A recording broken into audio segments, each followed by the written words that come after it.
Happy Saturday this year. Saturday it is, first of the year. You know what I realized? What's that? You and I have not taught a class together all year. Oh God, well this is, there's a first time for everything this year. First time we taught a class together all year, it's amazing. I want to, today for me, I want to break it down.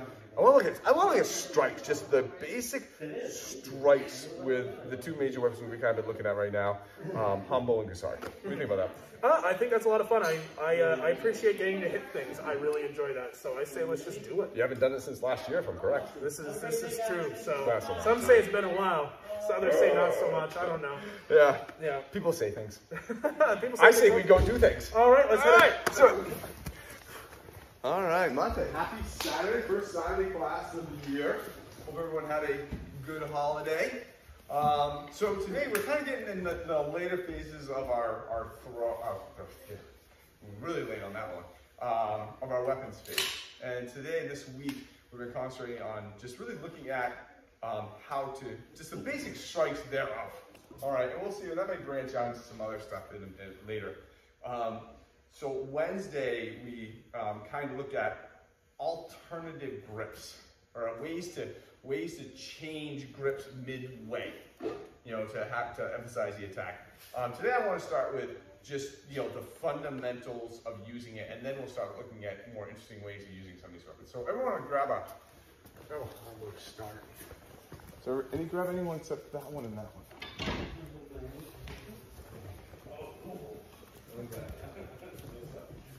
Okay. So let's look at just kind of 5 basic strikes for this. All right, everyone's going to kind of start here, and basically holding almost like a thirds. All right, we got outer third, a middle third, an end third. Right, we see that 2 outside thirds and 1 mid third. I'm going to step back. So I'm facing here. I'm looking at Donnie.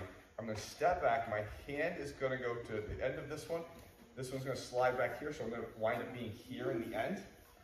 Right, so I'm going to be at the out end of this third.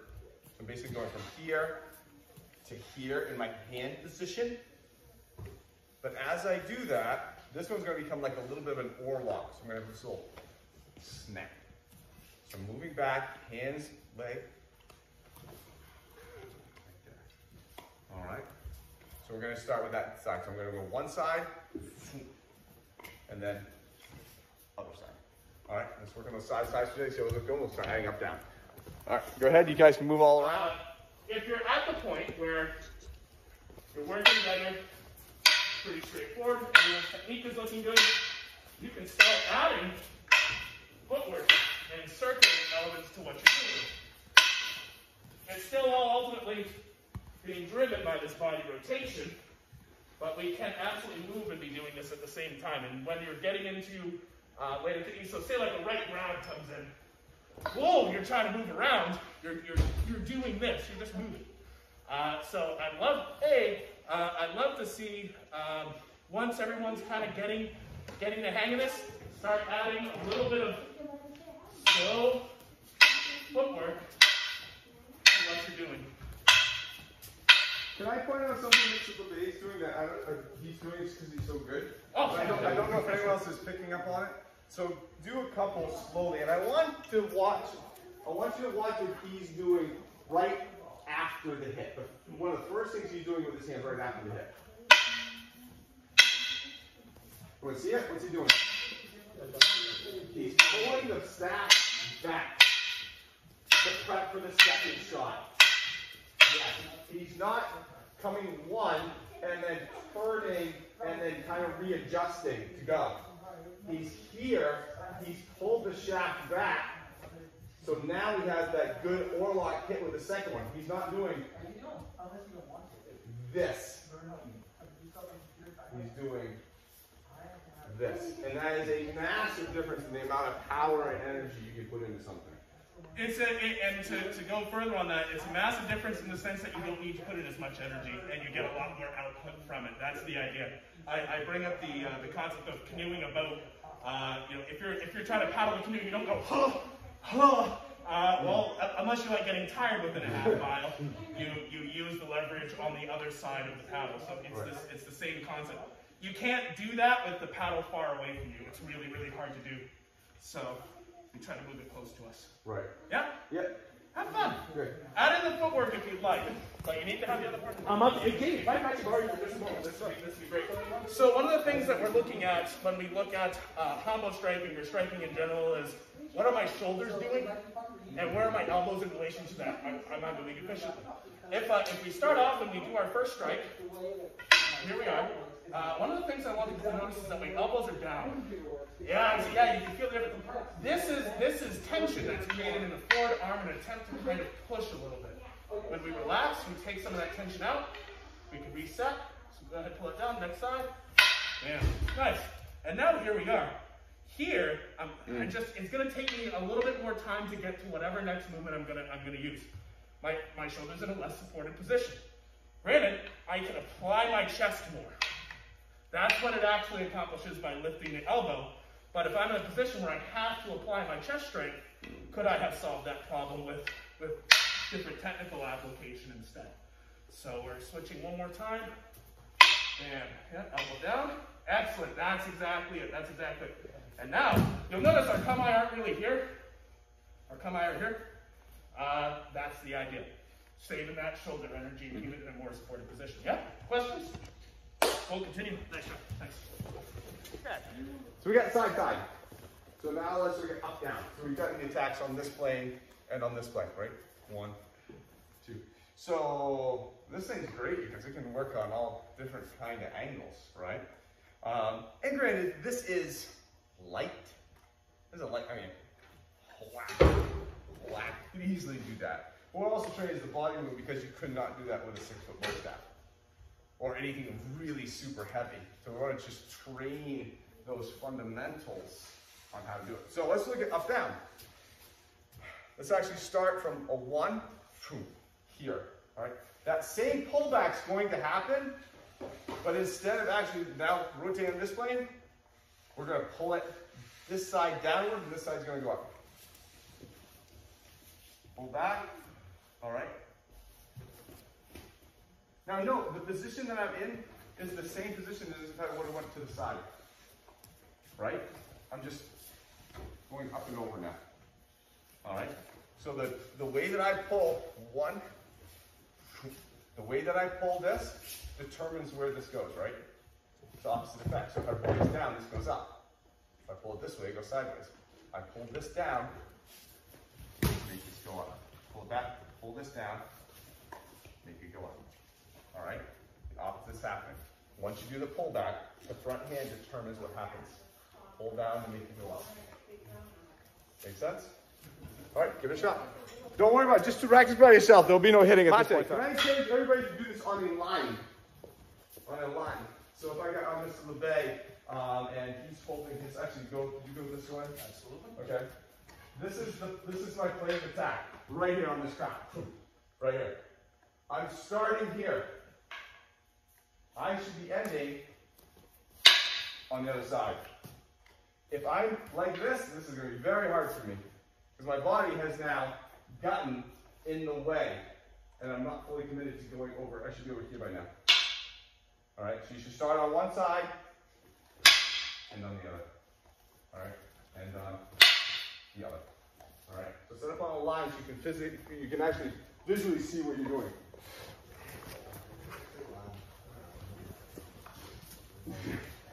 The only woman that can defeat her is her.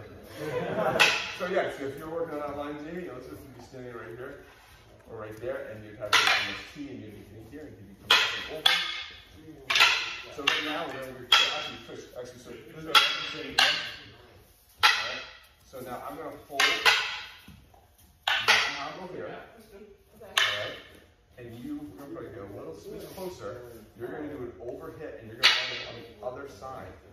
So, okay, good. Now it's not quite you're close. It's not quite pushing it down. As I definitely want to push it down. The fact of the matter is that gravity is helping us with this particular strike where it's all around us, it's beating the outside. So really the way I think about it is kind of a bit of a tool to a bit of a not bad. Okay, that's what I want you guys to practice. So it's like 10 times each. Okay. I still have pull here.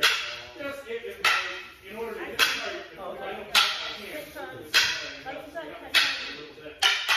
That being said, you are trying to run this thing good.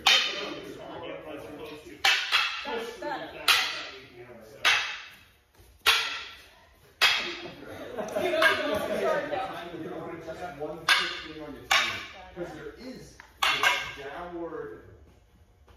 I mean, it's like give me another step. There is that. All right, so this line is perfect. Okay. Oh, I don't want to drop it down. Right?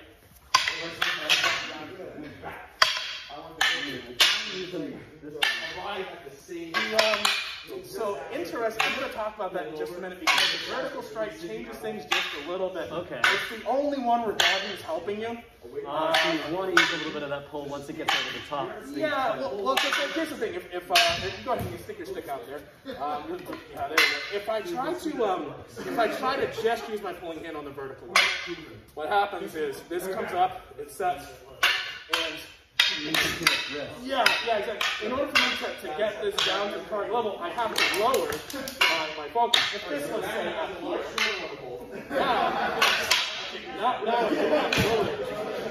but since we're going this down here, you have to make sure that this comes down. What I don't want to do is, by effect of doing that, push it.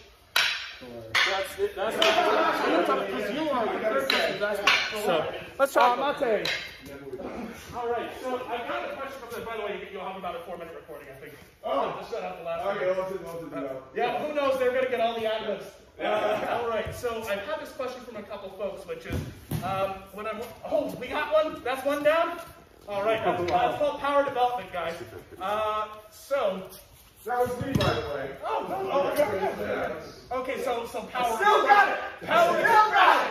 This is right. Come on over. I've heard a couple questions where people are trying to follow the rules and concepts, and they're saying like, I'm doing this vertical strike, and it feels weird. I feel like I have to push my forward hand. Mr. Brown, if you could set up for me, that'd be really great. So thing number one is there's one thing that changes with vertical strikes is that it's the only one where gravity is kind of helping you. All the other ones really kind of fight against gravity a little bit, even if it's a small amount. Notice he has this down at roughly my waist level. In order for me to hit that properly, I can't just have my fulcrum be up here and then expect myself to pull this here. Now, we can all tell that that is like the worst, and we don't want to be the worst, we want to be the best. So, or at least somewhere in the middle. In order for me to hit this properly, I have to drop the fulcrum to that level. But I don't want to push through with that forward hand. That's still a different thing. If, say, this were lifted up higher, go ahead, maybe put 2 hands on that guy. If, say, this were higher, well, great, now my fulcrum can be up higher. Now we're looking pretty good. So I don't want folks to take the level that the target's at and have that throw off the concept at hand, because ultimately, this is still being driven by the rear hand, not a push through the front hand. Does everyone see what I'm saying? Just an important clarification. It'll be the same thing coming up from the bottom. If, say, that's even a little bit higher, this is almost getting unrealistic. This is still driven through this rear hand, not through the front hand. Does everyone see? Who's ever split wood with like a heavy axe? Yeah. When you're splitting wood with them all, you don't go, ugh. Yeah, you can't do it. No, it's all here, as opposed to, Right. Really sucks. Hard to do. Yeah. Have fun. Keep going. Same promise. Thank you, sir. Because I like the bigger look. All right. It's a little more clear for the camera. Classic Levesque. Shut up. So here we go. So we've been working, if that staff is up, we've been working on this sort of vertical strike. Vertical strikes can also happen from below, where we're sinking and having this pull generate our force. I'm 5'9" and maybe a half, depends on if it's the morning or the afternoon. And yet, my staff is not scraping and destroying the mats. That's very expensive, so please don't do that. If I let my elbows start to come out to try to do things. What ends up is I accidentally hit my partner. I hit the mat, it gets sloppy. I don't really want that. We'll just hit the mat that way. Here we are. Oh. Notice elbows are not coming out. If they come out, what ends up happening is you're going to glance off the target and whoops, there goes your partner's hand or head or something like that.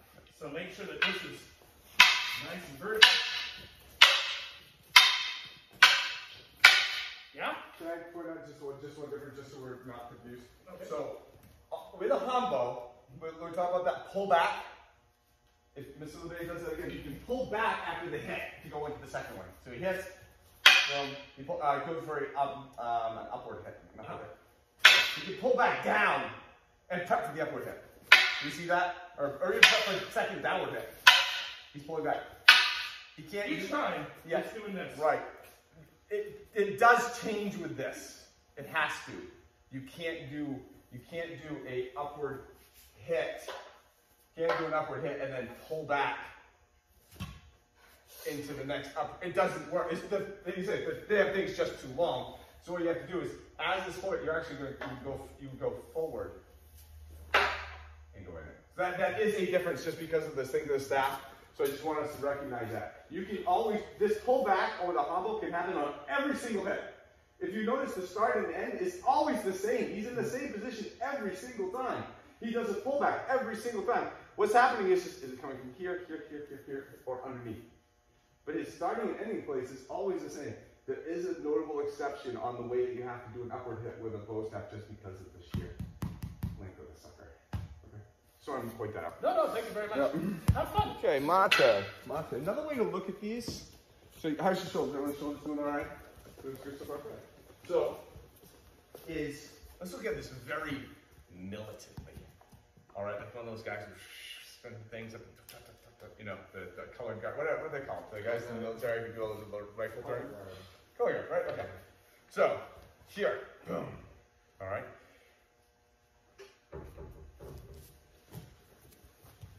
Okay. We're going to do an upward hit. We're going to do an over hit. Pull back. Put this straight up in the air. Stand behind it. Drop it down. Other side. So I'm going. So this thing's going up, and I'm going around. Okay. So start here. One. Pull back.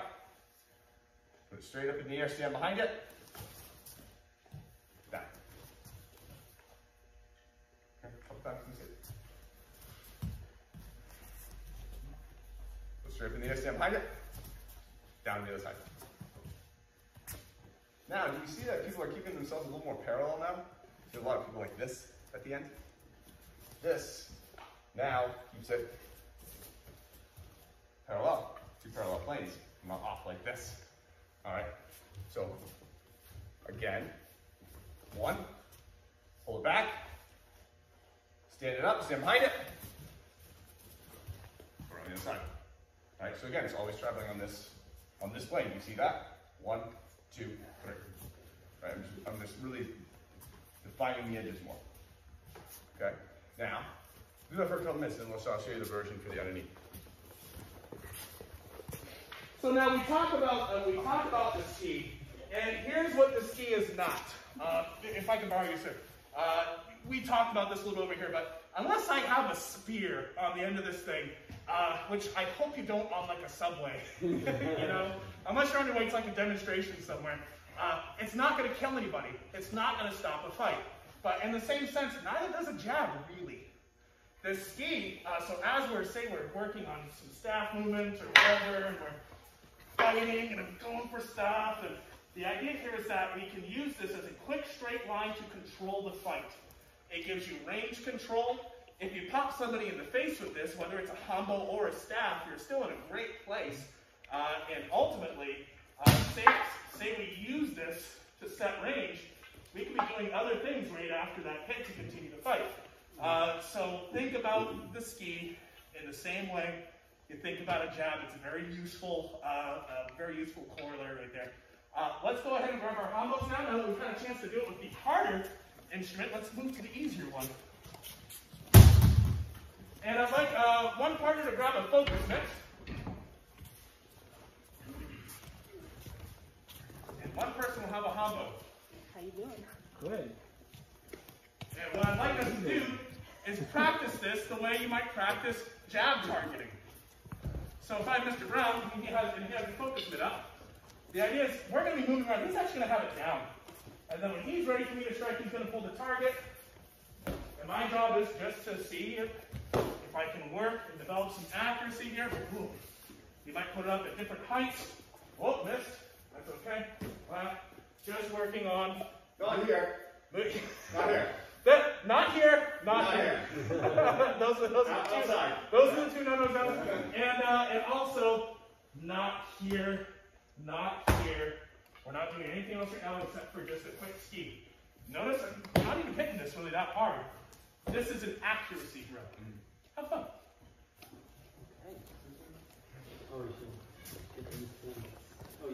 Yeah. This is a fairly straightforward note, but if I can steal this from you. In the same sense that if you walk around like this in a fight, you're going to have to retract your arm before you can throw a punch. There's very specific reasons why people do this. Sort of guard, extended guard, and generally speaking, unless you know what they are, probably better to not do it. In a similar sense, if you carry your Hanbo very far to the back, I have no ski. I'm going to have to reset my range and then go through with my ski. So watch out. The longer your forward arm is away, the further your forward arm is away from you, the more overall range of that particular ski. Yeah? Generally speaking, and everyone's really kind of doing it, but I thought it was important to point out, everyone's kind of sitting in sort of this middle zone where they have that distance between my two hands, about a foot, is the distance of your ski. That's it. It's like playing in a foosball table. The little guys can only move so far until they hit the bumpers, and then they can't move anymore.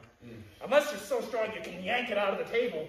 I hope you don't do that. That's terrible. Your opponents with the foosball guys. They'll kick you out of the egos for that. So ask me how I know.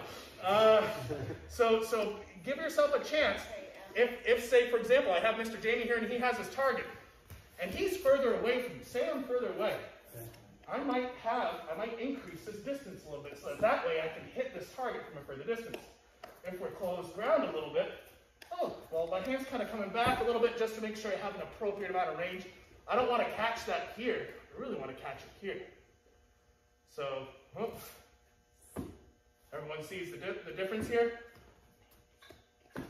Too close? There we go. Have fun and play with the distance setting of your forward hand. Enjoy. Oh yeah, I want to switch it up a little bit. Oh, yes, I want to switch it up. We're gonna go, I want to start moving strikes. So let's get out of let's stop being so stiff and high rip, and then let's actually, everyone go grab a Kusari over there. So, totally different type of weapon, obviously. Now again, Hanbos are meant to simulate a short, stiff object. A umbrella, a golf club, a pipe. Alright, something that can be wielded one-handed if needed, typically shorter than you, but something you can be, but again, you can use. So that's what it's meant to simulate. Or a 3-foot dowel. Alright, it simulates that very, very well. This, is meant to simulate something flexible.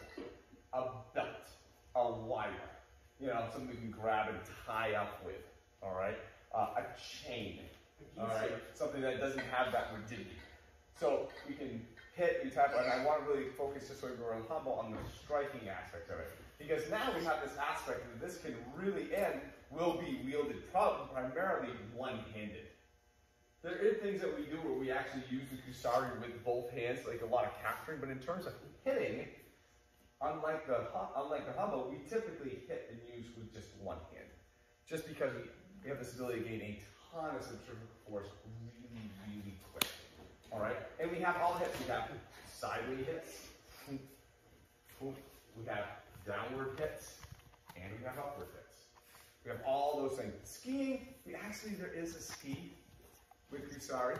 You wouldn't think like, geez, yeah, it's like throwing a wet noodle at somebody. But we actually have this aspect of holding it like this and throwing it up. That's a big face. Whoa, kind of gets in the back off. All right, but first, so let's start with just the upward and downward hip. So we're switching, we're going up and down hip first. I want everyone to go for, actually let's just start the actual basic one first. We're going to start hitting, so make sure you keep each other safe. We're going to start spinning it. So if you were looking at it straight on, it would be going counterclockwise.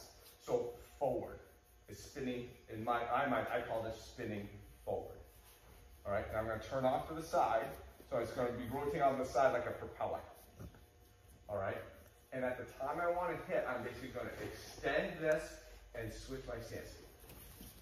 That's it, right? Just a quick little whoop, whoop, whoop, and that. Okay, so I'll do that for just a couple seconds.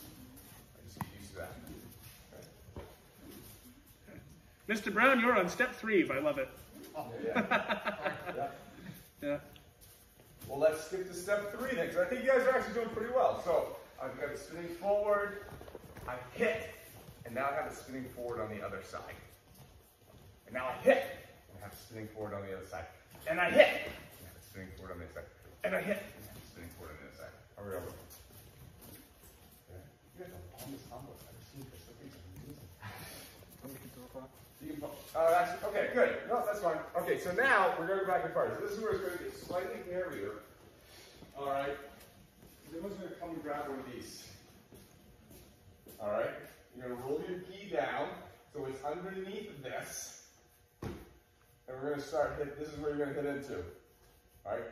Turn it up. Don't hold it like this. You will regret it instantly. All right. And this person is going to, okay, so I got Chris. He's going to be holding this up.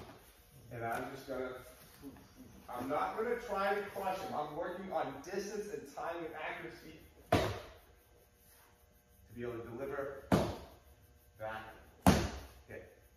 Now you'll notice that when this hit, if I hit up, it stops it totally. Then I got to restart it. If I more nick it, it kind of goes right back into it. That's the goal. I'm not trying to hit like this, just like I'm not trying to use the middle part of a Hanbo. I'm trying to hit with this last part, this heavy part. So it hits, deflects, and goes right back there. All right, we'll go slow, we'll go easy. All right, I'm not fast either. Yeah, you know, I mean, if you miss, that will suck a little bit. But if you go nice and slow, and we're just going here, and we go 1, 2, 3. All right.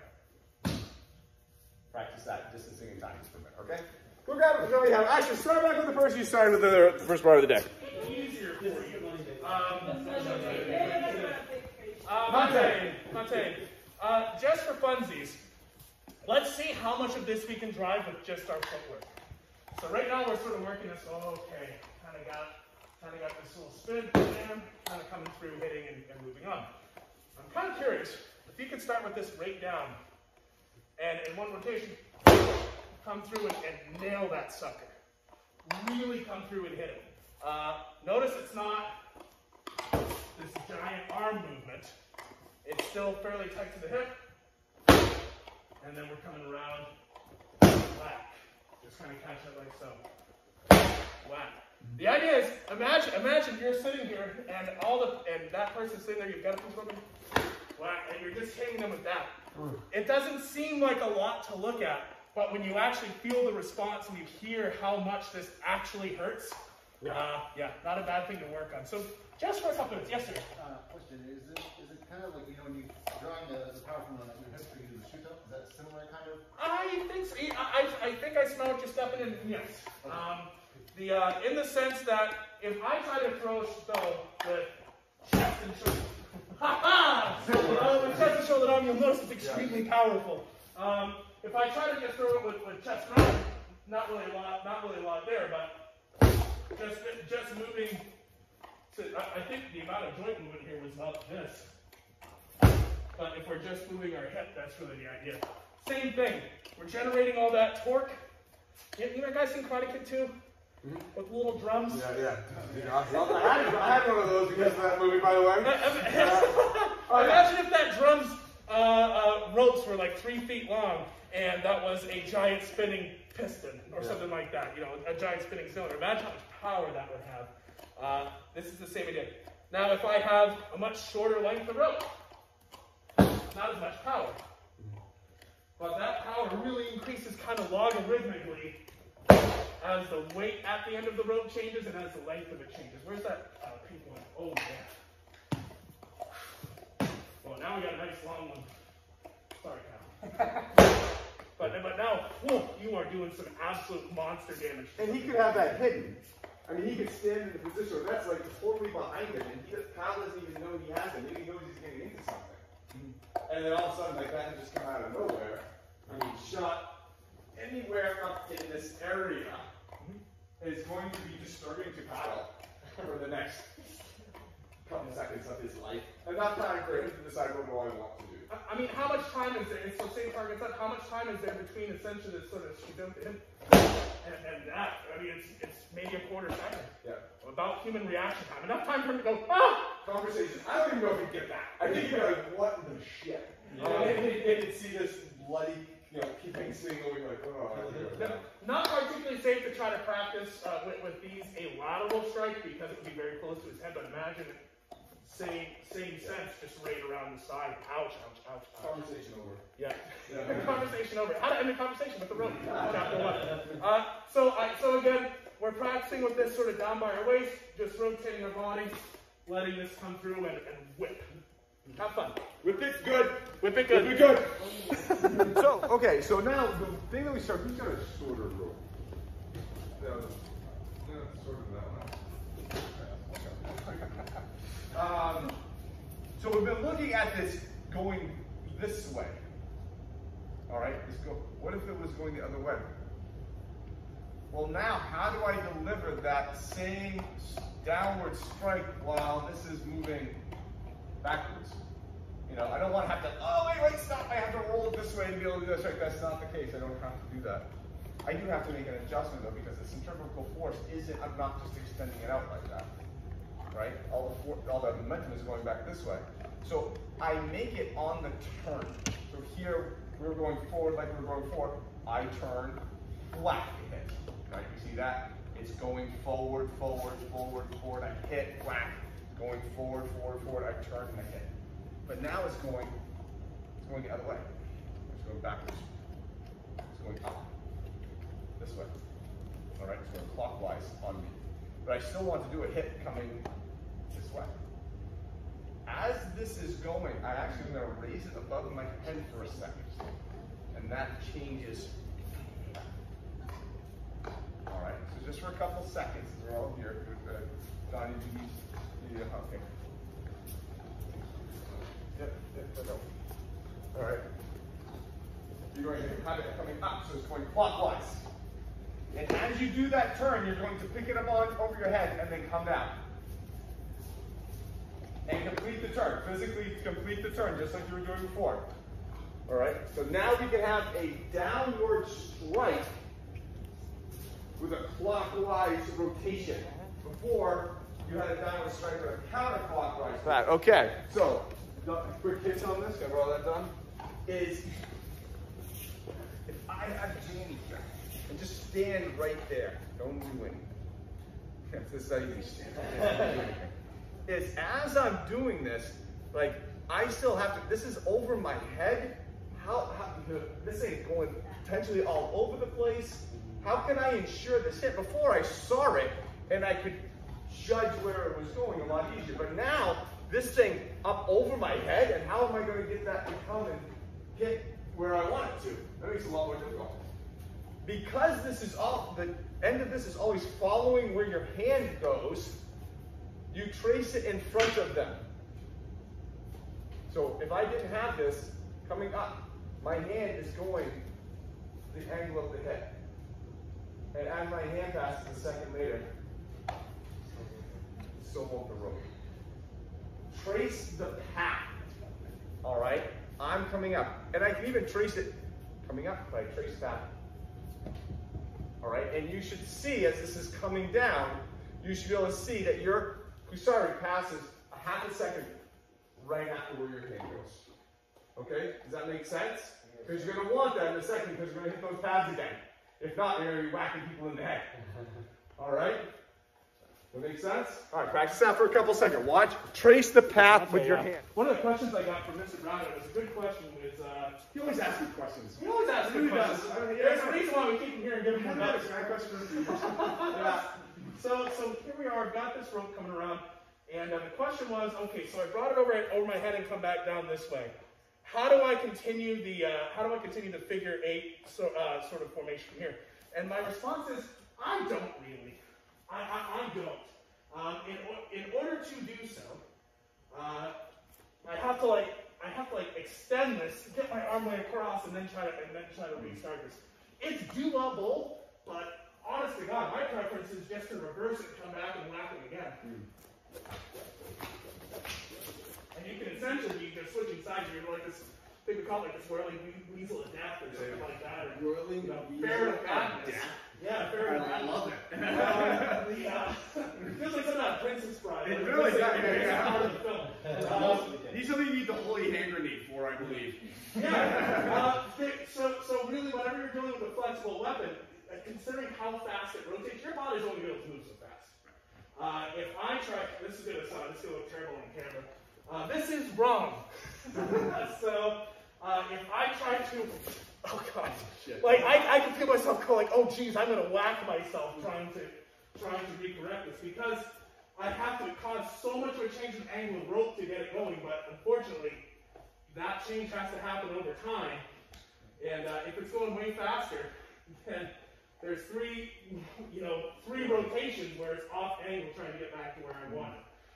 So generally speaking, I don't really try to force it into spots where I can't really control it anymore. If anything, if I'm not sure, I mean, we can always let it run out of energy by rotating.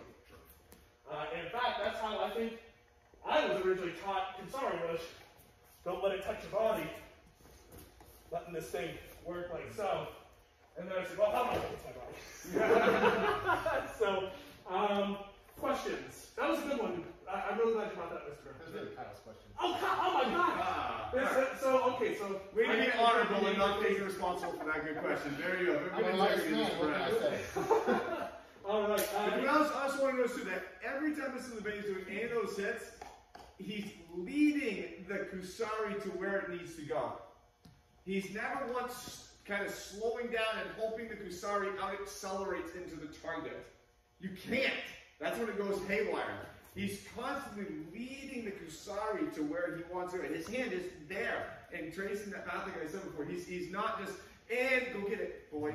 And oh, it's not that. Never. His body always is showing the path for that thing to take. Trying to make 90-degree movements happen with the rope is very, very difficult to do. Imagine, so if I wanted to throw, say, a right rear hook, like a right hand hook, wham, there we go. We sort of have this opening up and coming around at kind of a close to 90-degree angle. To do that with the rope, I try to do this. That's fine. I can get it straight that way. If I try to put it up straight and right around, oh, God, you can hear that flail me in the back. It goes out and then goes, oh my God! Yeah. And then comes around. It doesn't really work very well. But this, much more controllable. And easy to bring back. Yeah. I mean, and now all of a sudden you're your own Bruce Lee movie star. But have fun. I love Bruce. Yeah, just make sure you tag us in your TikTok. Mate.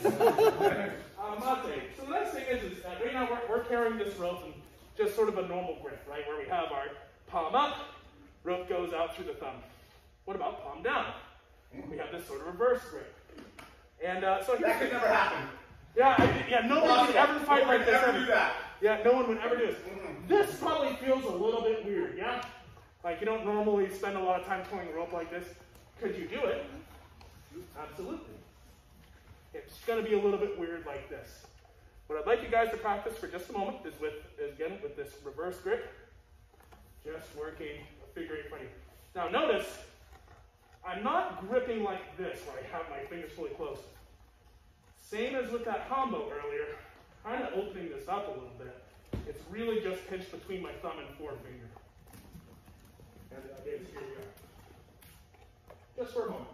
When I was young, this is how we used to have to start our cars. Everyone's got that. Not super hard, right? Everyone can do the figure 8. You've probably been doing this since you were 10 years old on the playground. Be like, holy shit, I look like I'm in a kung fu movie. And it feels pretty cool. So let's see if we can move from this figure 8 back to forehand. So what happens is, I have it in my backhand. Now I have it in my forehand. Practice that. It's like trying to catch a tentacle monster. It's awful. It's very, very difficult to describe precisely how to do it, to be honest with you, because you take the third knuckle of your first finger and you turn it 45 degrees. Best thing to do is just work with this and see if you can kind of flip it over your hand. That's really, honestly, my best suggestion. All we're just trying to do is make it so that way we can switch our grips at any time to do what we want to do. Maybe I really want this grip for a moment. How quick can I get there from a forward grip? I can describe it. Yeah, go for it. Please do, because I can't. Okay. So, on the jump rope, there's the I guess we call it the rotational point, right? Which is right outside the hand, right? That's where all the rotation happens. Right now, we've flipped it so the rotational point is outside, right? It's outside of this side instead of here. So what we got to do though is we need to get that rotational point back over to here. We can just do it in chunks. So that rotation point doesn't have to be outside, it can be in between fingers. In between fingers, in between fingers, until you move back over. So if you have it like this, and this is going around, the rotational point is on the outside of my hand. If I pick my pinky up and I put it on the outside, the rotational point is between my pinky and my ring finger. If I pick this one, now it's in between the other two. Right, you can see where the rotational point is on my hand? I keep it going. I can now move it in between here. Between these two. Working it slowly back to where it needs to be. Unfortunately, Mr. White, I told everybody this was impossible to describe. All right, so you see what I'm saying? You just take it and start putting one finger on the outside, then 2 fingers, 3 fingers, and at the very end, when it's here, your thumb just goes the outside. Okay. I had to describe this with a Hanbo the other day. Mm-hmm. That was difficult. I think that's what helped me. Oh, see, that was easy. I can do that one for you. Okay, you got rope. I'll take it. Class. Let's have a quiz then. Let's incorporate all of it. All right. Into one double last hit. All right. Starting here, strike, strike. I'm ending here. Okay? My grip starts this way, and as I proceed through, we switch. So I end here. All right? So you're doing 2 hits, but in the process of the hit, you're actually switching your grip. This will be fun. I think you guys will get it pretty easily, honestly.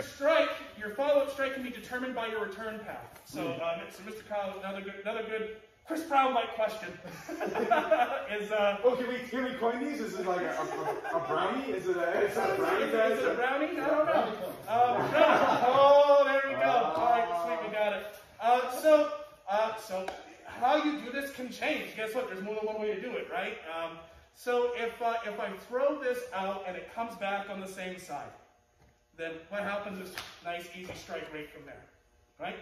What if I throw it out, but I rotate it and it comes back across my body? That's fine. Nice, easy strike.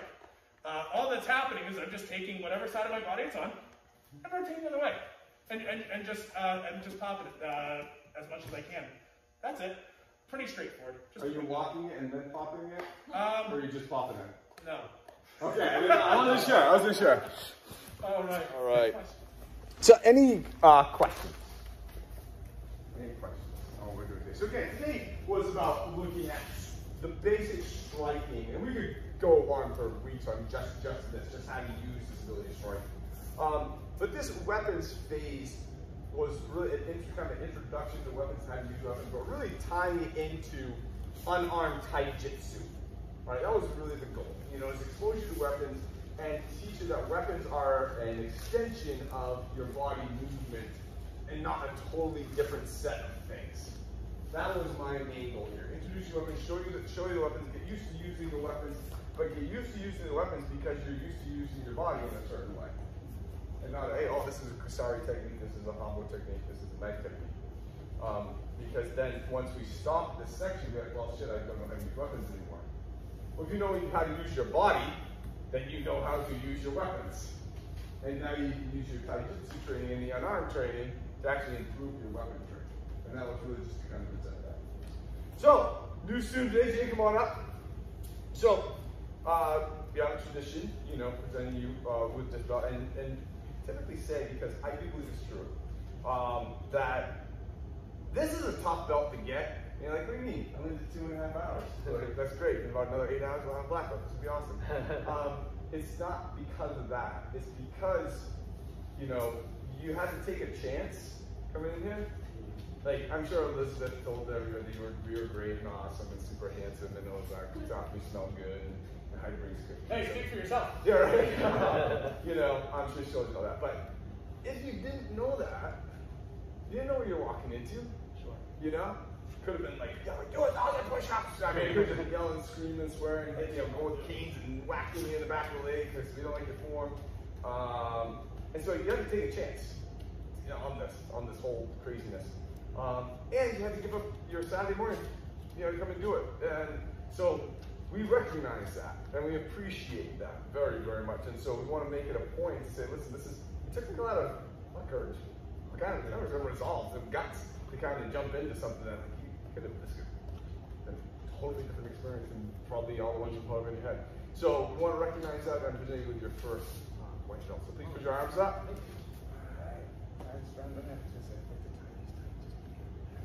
There we go. And then these guys will show you how to time them officially later. But congratulations, thank you. Good job, good job. Yeah, so like I said before, we're gonna be wrapping up this phase. Shortly. Mr. Day and I are kind of deciding, you know, basically the end parts of this phase. Now we want how we want it to be, and where we kind of want you guys to kind of end up with, because what we are looking for is very not specific. It's kind of more like a feeling that we're looking for. You guys have understood that this is just movement, and how we're going to wrap that up to understand that it's movement. Next phase that we're going to go into is actually going to be, which will be probably in a month or so, is elements. All right, we're going to be going into the elements. And so that is really an emotional phase.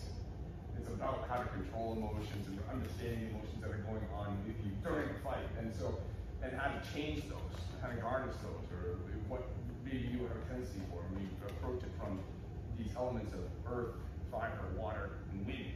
And we'll look at the same kata. Like we'll have a kata, and we're like, okay, we're going to do this in an earth-like standpoint, or we're going to do this in a water standpoint, in a fire standpoint, and in a windy standpoint. And so you'll be doing the same exact thing, but literally the only thing that's going to change, I mean, physicality will change a little bit, but it's really here and here that's going to change. And you will find something that, like, oh, I really like that. I really think that's cool. You know, that's my natural tendency. Or you'll also learn how to change between the two. Like, oh, I'm kind of feeling very watery, but I can't be up here. I gotta get fire. You need to relax. Yeah, this is going to be a great phase for you. It'll be very nice in 2 years when you're working on something and Mr. Weber, I'll have to say, same thing on fire. That's sort of the idea. It's a very helpful. Yeah. It's very helpful. Yeah. Technology. So it'll be less like riffing off of kata and riffing off of techniques in terms of, oh, now you can do this, and now you can do this, and now you can do this, and now you can do this. Be like, no, the riffing is up here. Now do the same exact thing you did, but do it like this, with this solution, and see how that changes it. So it's really, it's a very, it's going to be a fun phase, really fun phase.